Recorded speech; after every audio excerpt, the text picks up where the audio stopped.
MC Jithin സംവിധാനം ചെയ്ത നസ്രിയ നസീം, ബേസിൽ Joseph എന്നിവർ പ്രധാന കഥാപാത്രങ്ങളായി എത്തുന്ന സൂക്ഷ്മദർശൻ ഇന്ന് തിയേറ്ററിലേക്ക് എത്തുകയാണ്. ഒരുപാട് നാളുകൾക്ക് ശേഷമുള്ള നസ്രിയയുടെ ഒരു കം ബാക്ക് കൂടിയാണ് ചിത്രം എന്നാണ് ചിത്രത്തിന്റെ ട്രെയിലർ കണ്ട് മിക്ക പ്രേക്ഷകരും അഭിപ്രായം പറഞ്ഞത്. ഇനി സിനിമ കണ്ടിറങ്ങുന്ന പ്രേക്ഷകരുടെ പ്രതികരണം എന്താണെന്ന് നമുക്ക് നോക്കാം.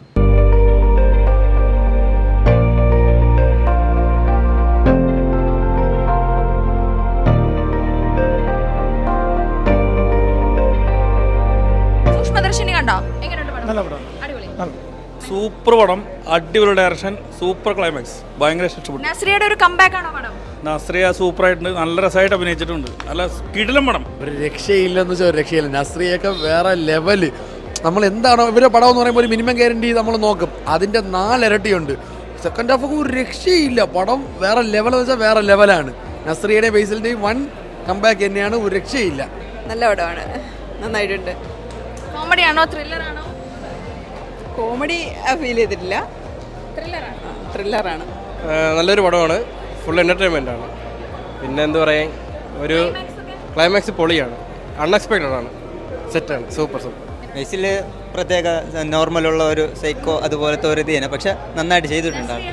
നസ്രിയയും കൊള്ളാം, ഒരു 4 വർഷത്തിന് ശേഷമുള്ള ഒരു ഇതാണെങ്കിൽ നന്നായിട്ട് ആൾ ചെയ്തിട്ടുണ്ട്. കൊള്ളാം, പടം അടിപൊളി പടമാണ്. നല്ലൊരു പുതുമയായിട്ട് തോന്നി പടം കണ്ടിട്ട്. പിന്നെ നല്ലൊരു ത്രില്ലർ പടം, എല്ലാ ഫാമിലിക്കും എല്ലാവർക്കും ഇഷ്ടപ്പെടും. പിന്നെ അവസാനത്തെ 30 മിനിറ്റ്സൊക്കെ അടിപൊളിയായിരുന്നു. അടിപൊളിയാണ്, എല്ലാവരും നന്നായിട്ട് ചെയ്തിട്ടുണ്ട്. ഒരു വളരെ ഒരു ആൽഫ്രഡ് ഹിറ്റ്ചോക്കിൻ്റെ ഒക്കെ ഒരു സൈക്കോ ഒക്കെ ഇല്ലേ, അതിൻ്റെ ഒരു മലയാളം വേർഷനാണ് പിടിച്ചേക്കുന്നത്. സൂക്ഷ്മദർശിനി എന്ന് പറഞ്ഞാൽ ഒരു രക്ഷയില്ലാത്ത സിനിമയാണ്. അമ്മാതിരി ഒരു സൂപ്പർ എന്ന് വേണമെങ്കിൽ പറയാം. അതിന് അപ്പുറത്ത് വേറെ എന്തെങ്കിലും വാക്കുണ്ടെങ്കിൽ അത് പറയാം. പിന്നെ നസ്രിയയും ബേസിൽ തകർത്ത് അഭിനയിച്ചേക്കാണ്.